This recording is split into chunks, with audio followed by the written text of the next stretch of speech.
Hi, everyone. Welcome to another episode of FitFam. As always, this is Miss Natural Olympia Hilary. And this is Doug, the formulator. And today we're doing another segment, our favorites of just what's What's up, up, Doc? Doc? Good one. And, we at the super seminar, we had a lot of great feedback. Yeah, for sure. And Dr. Pickel was one of the ones that got some great feedback. I missed the talk, so I'm really excited about this podcast.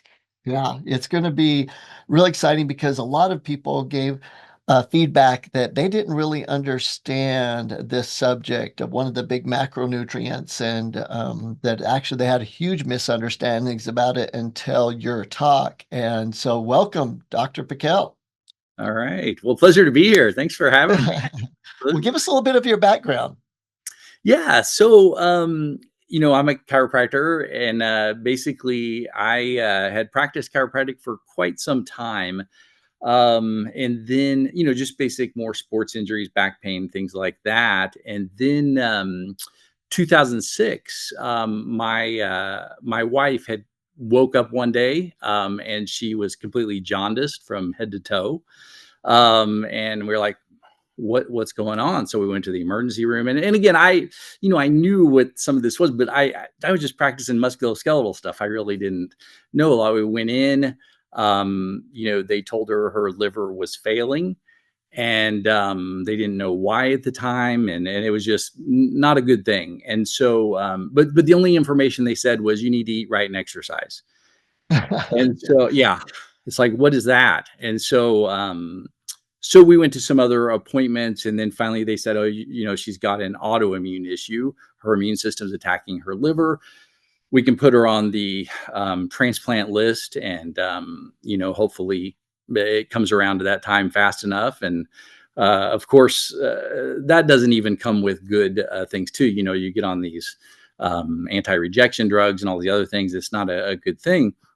And so I started seeking out alternatives, alternative medicine. Because even at that point, I'm a chiropractor, but I really didn't pursue a lot of those things. And so we had looked into some different doctors, and I had went to a seminar, not even to learn at the seminar. It was to wait till after the seminar was over to say to the doctor, hey, can you help my wife? Wow. And finally, yeah, one doctor, he said, yeah, I know someone in Kansas City where I'm at that I'll send you to, and we'll see if they can help her. And he did. He used a lot of supplements. He looked at her blood work, and she did get better for a period of time. And of course, she passed away after a period, which, as you know, is like getting your heart ripped out of your chest there. And Yeah. but that, I saw what she went through in the medical system, and it was horrible. Doctors from the conventional side just, I felt like she was just kind of a number. So Yes. that led me to say, and I felt very led by the Lord to look into things, to say, hey, I want to help these kind of people. I want to help these people who have autoimmune issues, chronic health issues. And so I just kind of dove in head first and started increasing my education, and not only in functional medicine, but then I got board certified in neurology, and just anything I could do to learn more. And so that kind of put me to where I'm at now, Wow. just kind of learning these things. And so, yeah, that's where it Wow, all. Such an that's a incredible story. it is, and I think that most of the people that we have found in life that help the most, in other words, are out there helping the most people, making the biggest difference, are ones that come from a story of a tragedy or something that's Yeah. happened. And so we really appreciate your dedication, because a lot of people go the opposite also in that, and you dug in. And I think it's important to, before we get into the subject in detail, also for our audience to know that Dr. Pickel is one of the absolute top holistic professionals in the world. And we work with thousands of health professionals, and he's right at the top of helping the most people most sought after, the one that's doing, the most balanced work and Yeah. through everything that we teach. And so we really appreciate everything you're doing and just how many lives you're touching, not just patients, but all the other doctors that you help train. Sure. Absolutely. Appreciate it. Yeah. Well, Yeah. well, the subject that you talked about, Fats? fats, Yeah. was fats at Super Seminar. And, Fat. that is such a misunderstood topic. And you're talking about diving into understanding the liver and that with what your late wife went through. And there's a lot of correlations there with fats and the liver, isn't there? Yeah. Yeah. Absolutely. Absolutely. And they're so crucial. And I'm with you. I think they're totally misunderstood. And I think the public has been totally miseducated. I would even go as far as saying misled as far as fats. And I've kind of put fats into kind of 7 different categories. And the top one, as you know, omega-3s, number one. Even clinically, I would say it's number one in helping people get better, especially with the brain and nervous system. I mean, not including the heart and the mitochondria, and it's anti-inflammatory, but these fats are just these omega-3s are so crucial. And then the problem is there's not many sources for them. Omega-3s, you either have fish or you have alpha linoleic acid, which is going to be mainly from like plants and seeds and nuts. And that's probably the problem I'll have with like vegans, because they'll say, "Oh, I'm getting my omega-3s from my plants." And it's like, but are you really? Because you're eating ALA, alpha linoleic acid, which is where this comes from, and it doesn't really convert that well. Actually, what is it? DHEA from ALA converts at 1%. That's pretty darn low. So Wow. they're not getting a lot. They need another source. And then we got to think, okay, but if they eat fish, what are they getting? And as Doug knows, the fish, you're getting mercury. Even if mercury is 0.000529, it's still mercury. And what is that amount of mercury going to do to a cell, a neuron? It's not good. So again, we got to look at, well, wait a second, where do fish get their oil? And which again, Doug already knows this is from algae. And so why get our oils secondhand anyway? Why not get them firsthand from the algae? And this is where, I think this is where it all needs to go. But I would say, and I probably shouldn't say, the fish oil industry is big. Yeah. So to overcome that is a major thing that, I mean, when you think of it, even cardiologists are saying take fish oil. They have, no idea that there's an algae oil that even exists, or the fish would even get their omega-3s from that. So, What's interesting too is a lot of studies now show, well, in fact, all of the studies, you can't find one study done on fish, whether it's farmed fish, stream fish, ocean, that doesn't have mercury in it. And that was a really interesting finding, is like, we can't even find any. And so, yes, it's better to have wild caught and all that if you're going to have fish, but it still has mercury. Yeah. Yeah, it's scary. And then you're right about the farm. I mean, you'll see now at the grocery store, it's farm, farm raised fish, like it's some good thing. And it's like, but wait a second, they're fed corn. That's omega-6. Now you're getting 0 omega-3s. It's even scarier there. And then, of course, monounsaturated fats are kind of up next. And I'd say the most popular one of those is going to be like your olive oil, which is great. Sunflower seed oil, the stuff you get from avocados, even from a lot of your nuts too, and things. And these monounsaturated fatty acids, I'll call MUFAs. There's PUFAs, but I call these MUFAs. And they have all kinds of health benefits too, heart and preventing diabetes and weight loss, and even helping at the mitochondrial level. And actually, the acid from olive oil, called oleic acid, the liver loves the stuff. Actually, oleic acid, it affects a gene in the liver. It's called PPAR alpha. And this gene helps your mitochondria to make energy. Mm. So at the liver level. So if you don't get enough oleic acid, you actually slow down liver biotransformation. You slow down the ability of your liver to detoxify.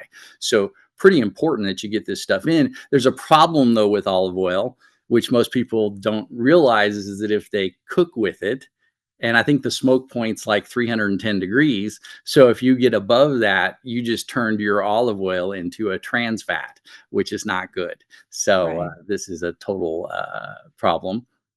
And then we've got the other one, that's not the MUFAs, but the PUFAs, the polyunsaturated fatty acids, which have been really popularized. And again, these were almost demonized originally and thought of as this horrible thing. And they can be if you get too much, but they're also good. And these are in a lot of nuts and plant and animal sources too, and have benefits for the brain and the joints and the eyes and things like that. And they do have that higher smoke point, so they can cook with them, you know. But the problem is too much can be a problem. And we see so much of this in the corn oils, the vegetable oils, the margarines, things like that. So that can be just Yeah, as much of a problem there. absolutely. And what's interesting is we deal a lot with people that are using the processed versions of these, and that's a huge problem today versus having the raw nuts and those types of things. Yeah, and I think it's a misconception. If, like you said, if I'm using olive oil, I'm good. And it's like, yeah, but are you frying in olive oil? Now we've ruined the whole point. So, Absolutely. yeah. And so I think that when you look at the healthiest people in the world, though, they have a lot of good, healthy fats in their diet, all across the globe. And a lot of times it's just having a small amount of raw nuts a day. Mhm. Again, the volume is the key, but having some every single day of the right form of these polysaturated fats is really critical, just not overdoing it. Correct. Absolutely. Absolutely. And that's the thing is, they are high in omega-6. And this is where, we see those ratios start to change.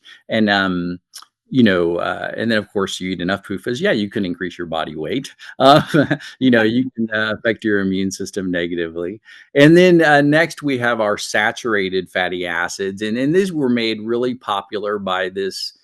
His name was Ansel Keys, Dr. Ansel Keys. If I don't know if you remember him, this was, I think he was on the front page of Time magazine at one point. He's a physiologist, and he basically said that saturated fats are the devil. And this was really increased in the 60s and 70s and into the early 80s, where they said, don't eat eggs, don't eat Mhm.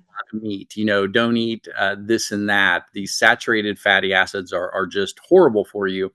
And of course, later to be found out not true. I mean, of course, yeah, if you get too much of almost anything, it can be a problem. And just like Doug said, if it's from a natural source, you're good. But a lot of these Right. sources were not good. But still, the saturated fats still weren't as bad as what they started people eating on, which are a lot of these grains and carbs, high carb things, these crackers and things like that, saying, hey, that's okay. But they are important for your cell membranes, for your brain, also promoting satiety. Your butter is good stuff to a degree. I like butter. And, Well, let's talk about that for a second, yeah. because we know some people, and maybe Hilary, you can talk about it, that have struggled with weight loss, kind of gone yo-yo dieting to, pretty extremes and gained a lot of weight, lost a lot of weight, that type thing. And there is groups of people right now that we're having this resurgence of the carnivore diet, but they're eating a lot of the fats, a lot of the meats and that, and staying away from the carbs.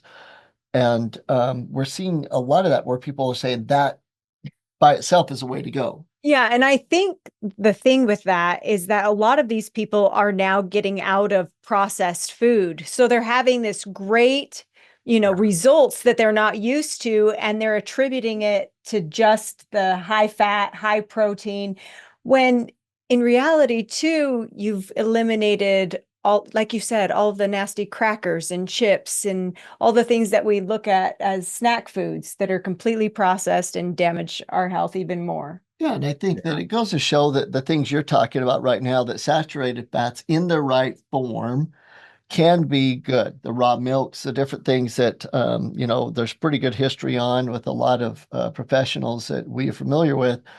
But the key is taking those saturated fats and doing the same things to them that they've done with the carbs, where they're processing them, and it makes them even that much worse than the carbs if you take a processed fat versus the raw. Right. No, absolutely. In fact, to talk about milk further, which you just mentioned, there's actually two types of these saturated fats. There's an odd chain and there's an even chain. And these even chain, that's the more typical you'll see with meats and things like that. But odd chain fatty acids are from milk, and that's really the only source. And the thing is they are actually anti-inflammatory, but at the same time, what else is in milk? It's so overprocessed. And then number two, it's, they take all the fat out of it. You get like 2% milk, 0% milk. It's like, what, why even have it? So, but yeah, the fat from the milk is probably the best part for but again, also what's been done to the cow too. So there's so many, you're right. As soon as you process it, it's in a different world. And then the medium chain fatty acids, these are like number 5. And these have been really popularized, of course, with the ketogenic type diet, like the coconut oil, and which, this can be great. These medium chain fatty acids are great for the brain. I mean, we'll use them clinically a lot for people who have some pretty bad neurological issues. And it's amazing the changes you can get just from going over to that ketogenic diet. But the problem I see with some people who are kind of wanting to go ketogenic, so they'll try to increase it on their own and they'll do something.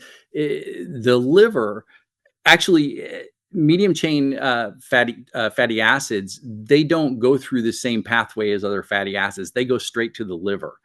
And the thing is if you introduce medium chain fat triglycerides and you introduce saturated fats in the same meal, that actually overwhelms your liver and actually creates oxidation. So these people that are kind of mixing, they either need to do it or, go full bore or not with their diet, because it actually can kind of hurt them. But yeah, a lot of your coconut oils, palm oils, things like that. Well, what's interesting too is we're familiar even in the other world, the fitness world, with MCTs. Medium chain triglycerides has been around for decades amongst the bodybuilders and high-level professional athletes, taking that as a source of fuel to help them. And many feel that it's really critical in helping them a lot with their muscles and even the brain health when they're on these lower calorie diets and working. I think in the bodybuilding world, it was really huge in the 80s, 90s, and 2000s. Yeah. Yeah, it is. And then even getting back to the diet that you spoke about earlier, is people going into these carnivore type diets, they're eating tons of fats along with their saturated fats. These, even if they do an MCT type thing, they're actually, I mean, I think some of those people are like a time bomb ready to go off eventually. Right. So yeah, absolutely. And And then that's what we've kind of discussed about that too, is the immediate weight loss results that people experience, but what about long-term health and how is it affecting them? Yeah, and we see that a lot in the blood work where they'll get that immediate results. And so they're like thinking it's the greatest thing in the world, but yet the blood work shows that AST, ALT, the liver enzymes, and bilirubin are taking a hit. So internally, they're really not that healthy. They're losing the fat, which is great because that's a huge factor. But internally, the liver and gallbladder many times suffer. yeah, I totally agree. Absolutely. Absolutely. And then number 6 on the list is the omega-6 fatty acids, which we need. These can help with nerve pain, joint pain, bone health, skin, hair, nails, reproductive health. They're important, but they're also pro-inflammatory. As you know, omega-6s are the precursor to arachidonic acid, and that turns into these pro-inflammatory cytokines. This is our immune system's Department of Defense there that helps to fight battles.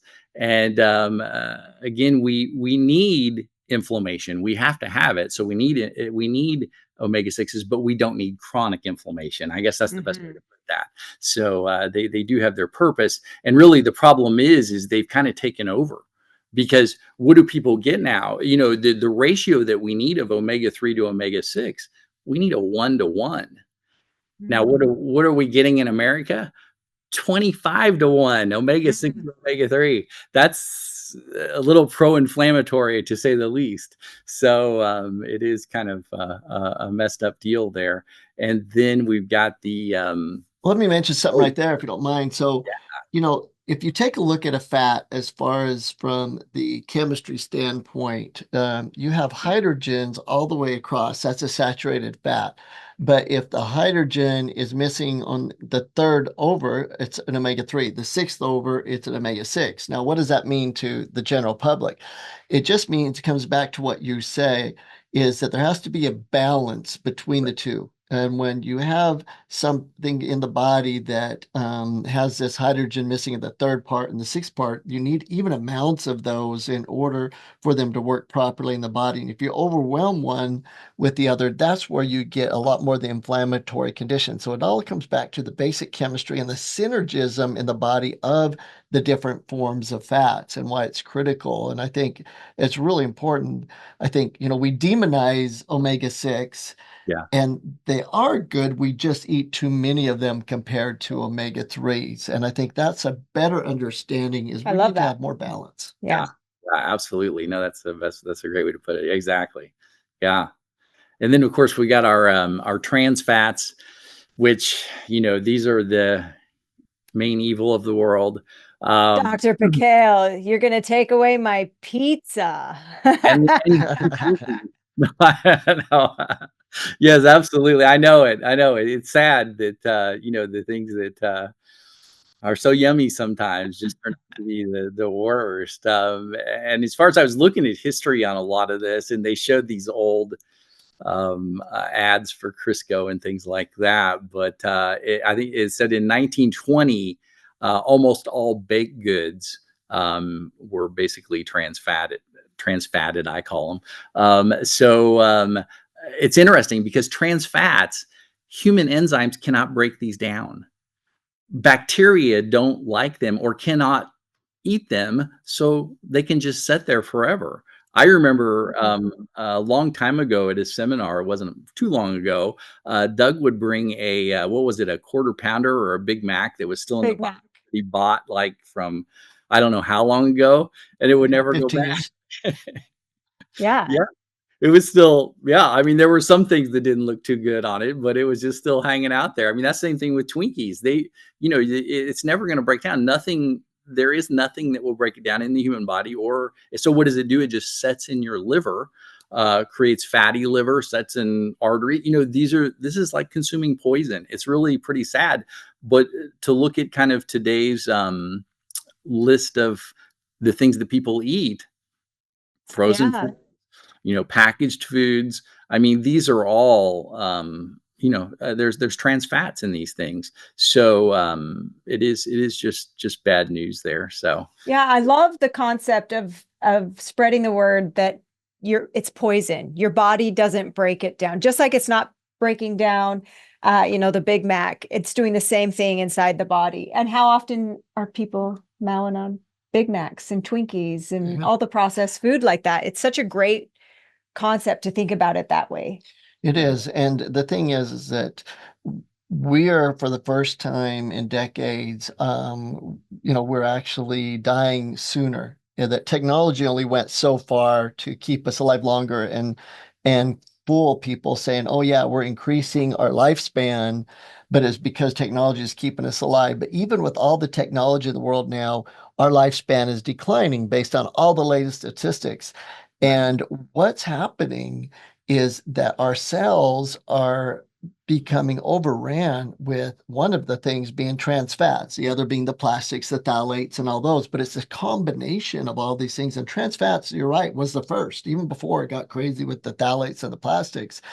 And it's coating the cells so that they can't function optimally, which then creates disease and early death. And it does, a lot of this goes back to, excuse me, to Crisco and a lot of that back then. And it's amazing. One little quick story on that. So funny. People did think that Crisco was butter so much. They got a story. You ready? Okay. So remember that show Family Feud? Yes. So my family was on Family Feud. Everyone except me. They said I had too long a hair as a teenager That's or something. great. Anyways, they Can we won. delete that episode of Family Feud on this They're gonna have to. Anyways, they won, and they're in the final thing. My brother's wife went first for the 10,000, and she got it, did real good. He came in, they were 2 points away. Last question, name a butter. And so he couldn't think of anything, Land O'Lakes. He couldn't come up with anything. And the last second, he blurted out Crisco, and it's like, bah, and they lose the money. But in his mind, Crisco was butter, and we've never let him live it down, obviously. But brothers don't do that. So, but people start assuming that these processed foods are natural because they've been around so long, and that's a huge problem. Huge problem. Yeah, it is. And that's the thing is, when you see patients who come in who are consuming these things day after day, I mean, number one, just change their diet and they're already going to start to feel better. I mean, Yeah. sometimes it doesn't take much. But of course, a lot of them have a lot more going on, but it is amazing how these fats affect people. So, yeah. Yeah, absolutely. So what do we need? So we need to get those good fatty acids in, not only from the diet and finding sources that you can actually intake and utilize, which is hard for a lot of people. I mean, I would say from day to day, it is hard just to find good fats and oils. I mean, you could say, hey, go eat your avocado every day, things like that. A lot of people aren't going to do it. They just Yeah. aren't. And they're looking for, I just need to get through my day. I'm busy. I don't have time for this or that or that. Where am I going to get my fats? Well, then you're going to have to supplement. And it's not only just, hey, I got to supplement. I'm going to go take my fish oil. No, that's what maybe other doctors might recommend, but I'm not recommending fish oil at all. You got to have algae oil. Plus, it needs to have some of the other oils in it. And so definitely it's finding something that you can utilize that has that and in the correct ratios. And not only taking and getting those things in, but a lot of people who have these issues with being low in fatty acids. If I see that your cholesterol is below 150, your cardiologist may be cheering at their office, but I'm saying, no, this is bad. You can't make hormones at this level. You can't make cell membranes. You can't make oils for your skin. Your whole brain and nervous system. You need these good fats and oils. That's why they're called essential fatty acids. They're not just fats that you need. So again, you've got to be able to also be able to digest and absorb these. So taking a digestive enzyme with lipase in it, a good digestive enzyme, making sure that your liver and gallbladder function are good. You making sure you have good intestinal health, good gut bacteria. You've got to be able to digest and absorb this stuff, or it just ends up in the toilet. So Absolutely. It's a really good point. And I think maybe to kind of finish up, let's talk about from a cooking standpoint, some of the things that people can do to substitute out the bad fats, maybe even some of the bad sugars. Is there some things that people can do to help right away? Well, I would love Dr. Pickel's advice on that. But for me, when we're talking about sugar, sometimes it's hard to eliminate sugar altogether. And so when I'm telling people what I do and what I started to do was to do half the amount of sugar and replace with like a stevia substitute. So at least you're getting less sugar, maybe not cutting it out completely, but that helps a ton. And then utilizing, fruit in your diet as a substitute for things like candy or processed sugars. As far as applesauce, that's used in a lot of recipes in place of some In things, place of oil. in place of oil. Yeah. So that's a good one to use. I know that Hilary's used applesauce many times in place of some of these oils that, like you said, their smoke point is so low and they can turn into trans fats really quick. There's great little helps like that from a macronutrient standpoint. And then on the micronutrient standpoint, something like the optimal EFAs that you're talking about with the algae and the borage and the flax, and then our go-to, the digestamil. I think that some people, we can maybe love to get your opinion on this, Dr. Pickel. Some people we've noticed have a hard time digesting fat just, because of genetics and different things. And you happen to be one of those. Yeah, for sure. For me, fatty acids are essential. If I overdo it on bad fats, I almost immediately feel it as a referred pain in my shoulder because I have gallbladder issues. Yeah. So staying on top of my essential fatty acids is paramount for me. Right. And what are your thoughts on patients that have a harder time digesting fats? And I think you're kind of going there a little bit with the enzymes, but what are some of the things you do? Yeah, no, exactly. I would say, now again, I don't know in your case if that's what's occurring, but I would say in a high percentage of people that I'll find they'll have thyroid hormone issues. And how does that fit in? Well, thyroid hormone is actually what helps your stomach to make hydrochloric acid. And hydrochloric acid is what tells your pancreas to release digestive enzymes and also for your gallbladder to contract. And so if you slow down the thyroid at all, not just conventionally, because they'll just check your T4 and your TSH. But if you're even low in converting your T4 to T3, if your T3 is low, yeah, this can slow down that whole process. You get less gallbladder contraction or less bile. And so you're not breaking down the fats and oils or releasing enzymes. So on top of thyroid support, you may need, support for digestive enzymes, support for things to thin bile potentially too. And so there's a lot of different ways of looking at this, but then just people with gut inflammation. I mean, if we've already got gut inflammation, this of course is going to spread to the cystic duct. It's going to spread to the gallbladder. It's going to spread potentially even into the liver. And then suddenly we've got issues with this occurring too. There's actually quite a few different scenarios here, but hopefully that gave you some info. Absolutely. I think that's really a great point that I think the audience probably got right there. And that is this, is that you need a holistic health professional in your life. That's the bottom line. There are things that Dr. Pickel's talking about right now that you don't get from conventional medicine. For sure. And that's understanding that maybe needed some iodine because the thyroid needed a little help that then would have helped the fat digestion through that process. But you never know those details unless you're with a holistic health professional. And so make sure on your team that one of those people is a health professional that is well versed in nutrients and nutrition. In other words, how to combine the right macronutrient foods with the right nutrients to help the body heal on its own. And it's one of the key reasons that we're so blessed because we have people like Dr. Pickel 100%. and some of the other great health professionals that are out teaching people these factors. So for people that are listening, if you have trouble at all and you think fats are an issue, and you've done the basics, like I started cleaning up my diet and that, and I'm just not getting the results, look for a health professional that specializes in holistic medicine that can take you down some of these pathways like Dr. Pickel. And we'll attach the information to reach Dr. Pickel. Absolutely. And I think also, I love that you're hitting all of the points. We're talking about digestion, we're talking about gut health, how you process your fat.